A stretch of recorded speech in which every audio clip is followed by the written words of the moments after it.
Bismillahirrahmanirrahim. Assalamualaikum warahmatullahi wabarakatuh. Selamat bertemu lagi dalam pembelajaran prakarya dan kewirausahaan.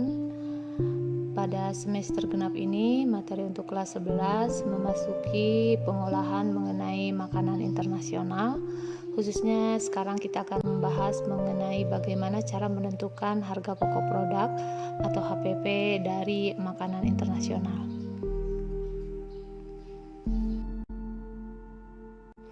Tujuan pembelajaran kita kali ini adalah untuk memahami perhitungan biaya, khususnya mengenai harga pokok produk pengolahan makanan internasional.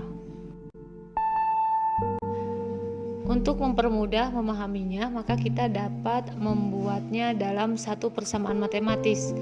Jadi HPP adalah total biaya bahan baku ditambah transportasi, ditambah overhead, dan ditambah biaya tenaga kerja.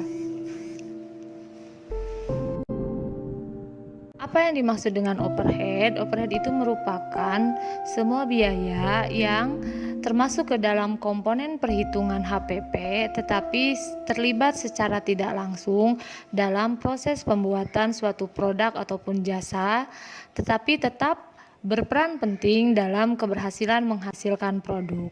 Misalnya untuk contoh biaya overhead, diantaranya biaya sewa kantor, biaya sewa peralatan, biaya depresiasi produk, biaya listrik, biaya air, yang seringkali tidak terdeteksi oleh para pemilik usaha, namun pengeluaran dari overhead ini ternyata sangatlah luar biasa.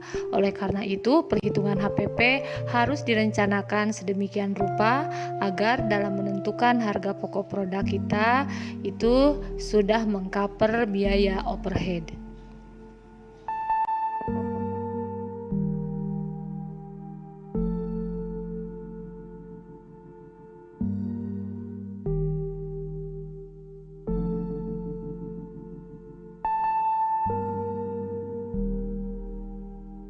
Apa perbedaan dari HPP dan HJP? HPP atau harga pokok produk adalah satu harga yang menggambarkan keseluruhan biaya untuk menghasilkan suatu produk yang siap jual. Karena itu, komponen biaya yang dihitung pun memberikan dampak secara langsung. Sedangkan harga jual produk atau HJP merupakan harga jual tiap unit produk setelah ditambahkan biaya-biaya tak langsung serta laba yang diinginkan. Biaya tak langsung tadi dapat berupa biaya promosi, distribusi, dan lain-lain. Secara singkatnya, secara matematis kita dapat menuliskan HJP sama dengan HPP ditambah biaya promosi, tambah biaya distribusi, tambah juga laba atau keuntungan yang diinginkan. Itulah yang disebut HJP.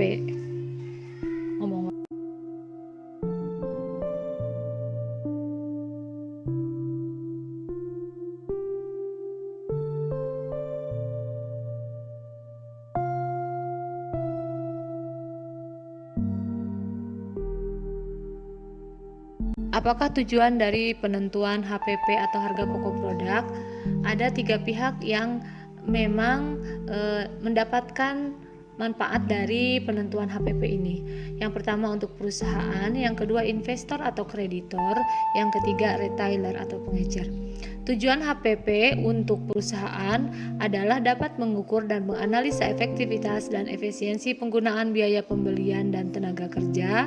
Untuk investor atau kreditor itu bertujuan untuk menghitung nilai margin kotor serta berapa persentase pendapatan yang tersedia untuk menutupi biaya operasional. Sedangkan untuk retailer atau pengecer, tujuan penentuan HPP itu dapat menghitung margin kotor dan menentukan strategi promosi, diskon, promo, dan lain sebagainya berdasarkan besarnya margin tersebut. Contoh penentuan HPP. Sebuah perusahaan yang bernama XYZ adalah perusahaan yang bergerak di bidang manufaktur pembuatan spare part kendaraan. Untuk proses produksi spare part di bulan Juni, perusahaan ini membeli persediaan bahan baku sebesar 750 juta dengan biaya pengiriman 10 juta rupiah Dan selama proses produksi terdapat biaya pemeliharaan mesin sebesar 9 juta, biaya tenaga kerja sebesar 50 juta, biaya sewa pabrik dan biaya overhead sebesar 34 juta, dan jika spare part yang dihasilkan sebanyak 50.000 buah, berapakah harga pokok produk spare part dari PT XYZ? Yang pertama yang kita ketahui adalah biaya bahan baku. Tadi kalau tidak salah disebutkan 750 juta. Kemudian biaya transportasi pengiriman bahan baku 10 juta. Sehingga kita totalkan biaya bahan baku dan pengiriman sebesar 760 juta.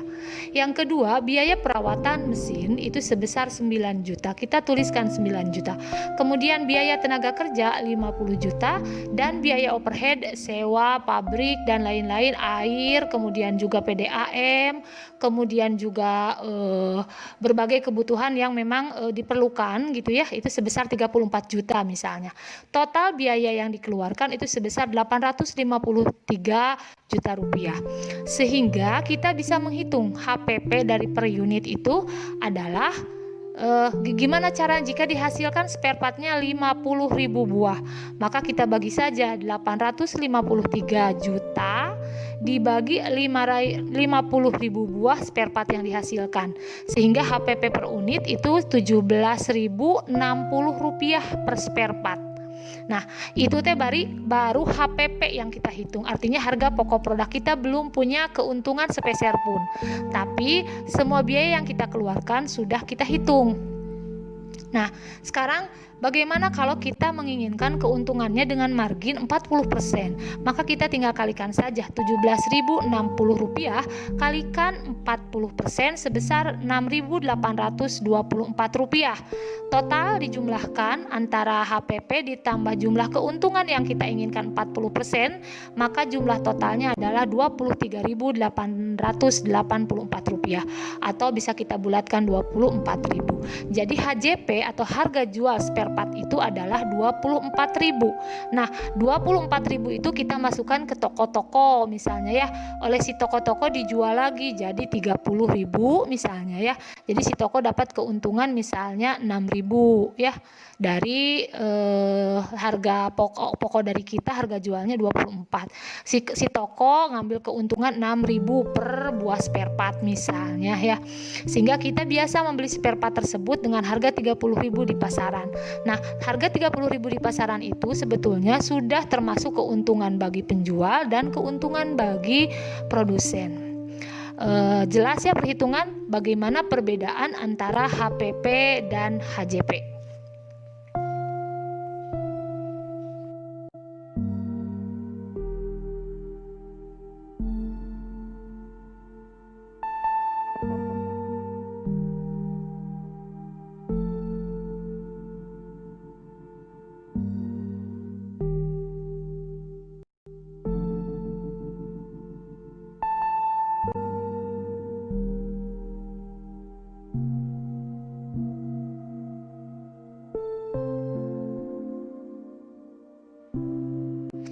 Sebuah restoran Padang memproduksi makanan berupa rendang kemasan membutuhkan bahan baku sebesar 15 juta rupiah dengan ongkos tenaga kerja sebesar 500.000 rupiah. Kemudian membutuhkan juga biaya promosi sebesar 260.000 rupiah dan transportasi sebesar 350.000 rupiah. Kemudian membutuhkan air dan listrik sebesar 235.000 rupiah, sewa tempat sebesar 1 juta rupiah. Berapakah harga pokok produk dan harga jual produk jika dihasilkan 900 buah rendang kemasan yang keuntungan diinginkan sebesar 35%. Hitunglah harga HPP dan HJP-nya.